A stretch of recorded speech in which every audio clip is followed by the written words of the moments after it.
కాదు, ఏప్రిల్ నుంచి బకాయిలు 1000 కోట్ల పైన ఉన్నాయి బకాయిలు. అయినా ఎవరు ప్రశ్నించకూడదు, అయినా ఎవరు అడగకూడదు. రాష్ట్రాన్ని శ్రీలంక చేస్తున్నామని చెప్పి మా మీద అన్నారు. రాష్ట్రాన్ని మేము శ్రీలంక చేస్తున్నామని చెప్పి మా మీద అన్నారు, మా మీద బండలేసారు. ఈయన 13-14 నెలల కాలంలోనే ఈయన తీసుకొచ్చిన అప్పులు 1,75,112 కోట్లు. 1,75,112 కోట్లు. మా ప్రభుత్వం 5 ఏళ్లలో చేసిన అప్పు 3,32,671 కోట్లు.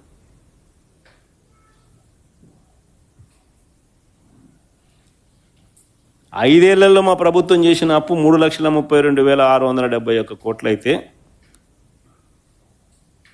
అన్ని స్కీములు ఇస్తూ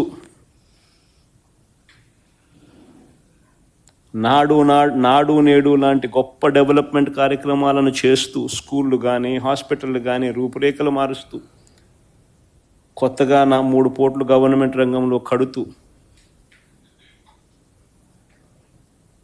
గొప్ప డెవలప్మెంట్ కార్యక్రమాలు మేము చేస్తూ, అన్ని స్కీములు ఇస్తూ, కోవిడ్ లాంటి విపత్కర పరిస్థితులను ఎదుర్కొంటూ, అయినా మేము చేసిన అప్పులు కేవలం 3,32,671 కోట్లు అయితే, ఈయన 13-14 నెలల్లోనే ఈయన చేసిన అప్పులు 1,75,112 కోట్లు. అంటే మేము 5 ఏళ్లలో చేసిన అప్పును ఈయన 13-14 నెలల్లో 52.43% ఇప్పటికే చేసేసినాడు.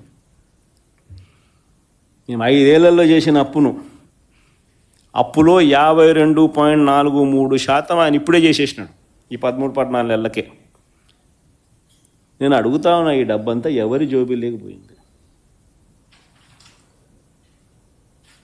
ఎవరికి ఒక స్కీమ్ ఇచ్చింది లేదు, ఎవరికి ఏ మంచి చేసింది లేదు. It takes time to evolve. It takes time to... ఎవరికి ఒక స్కీమ్ ఇచ్చింది లేదు, ఎవరికి ఏ మంచి చేసింది లేదు. మరి డబ్బంతా ఎవరి జోబీలోకి పోయింది. అయినా ఎవరు ప్రశ్నించకూడదు,